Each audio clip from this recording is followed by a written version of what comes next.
Kemudian hari ini 16 Desember 2024, Dewan Pimpinan Pusat PDI Perjuangan mengeluarkan surat putusan yang ditandatangani oleh Ketua Umum Ibu Megawati Soekarno Putri dan Sekretaris Jenderal Bapak Hasto Kristianto yang dibacakan oleh Bapak Komarudin Watubun sebagai Ketua Bidang Kehormatan DPP PDI Perjuangan yang dihadiri oleh seluruh pengurus provinsi, Dewan Pimpinan Daerah se-Indonesia.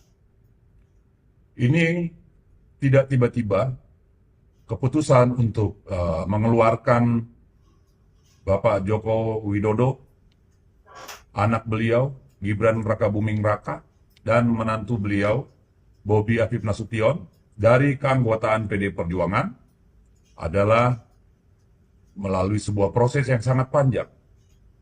Sering menjadi pertanyaan, bahkan menjadi syakwa sangka. Kenapa ketika kemudian Bapak Joko Widodo tidak sejalan dengan garis partai dan memaksakan untuk mencalonkan anaknya sebagai wakil presiden pada pemilu 2024 bulan Februari yang lalu, dinarasikan bahwa itu adalah hasil kong kali kong dengan PDI Perjuangan. Sekarang terbukti ya bahwa Dewan Pimpinan Pusat PDI Perjuangan mengambil sikap yang tegas.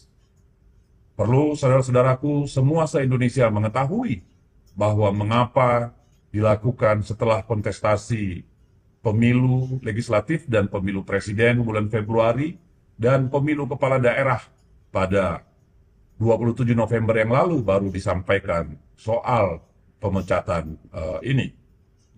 Terus terang, ini adalah cara PDI Perjuangan untuk menjaga adat politik, menunjukkan bahwa Partai PDI Perjuangan punya pegangan etika, moral yang kuat, sehingga di mana Saudara Joko Widodo sebagai kader partai yang menduduki jabatan presiden adalah orang yang harus dihormati secara konstitusional dan secara sosiologis.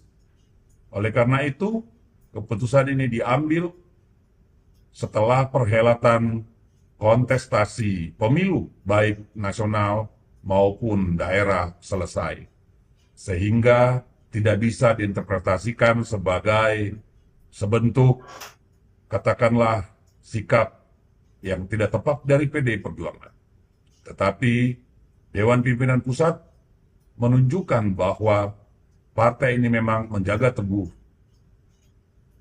martabat seorang presiden dan juga keteguhan PDI Perjuangan untuk tetap berjalan, bertarung, berkontestasi dalam pemilu dengan sebaik-baiknya, tanpa penggunaan kekuasaan yang menyalahi undang-undang yang ada. Nah, oleh karena itu tentu ini bukan hal yang gampang. Setelah ini, saudara-saudaraku se-Indonesia akan mendengar berbagai proses-proses hukum yang menurut kami adalah sebentuk kriminalisasi dan politisasi hukum.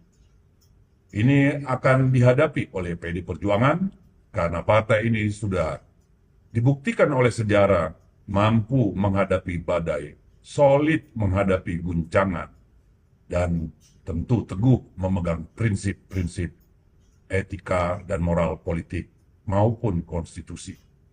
Jadi kalau setelah ini saudara-saudaraku mendengar akan ada banyak kasus-kasus, pahamilah itu sebagai sebuah akibat dari keteguhan PDI Perjuangan menjaga martabat demokrasi. Tidak ada yang lain daripada itu.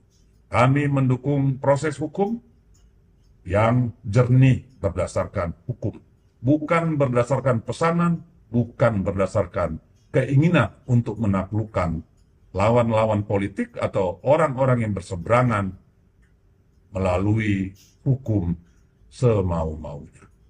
Apapun itu, kami di PDI Perjuangan solid mendukung keputusan Ketua Umum, keputusan DPP PDI Perjuangan, dan tak akan surut menghadapi berbagai anomali maupun berbagai langkah-langkah yang bertujuan menghancurkan PDI Perjuangan, yang bertujuan untuk membuat PDI Perjuangan terpuruk.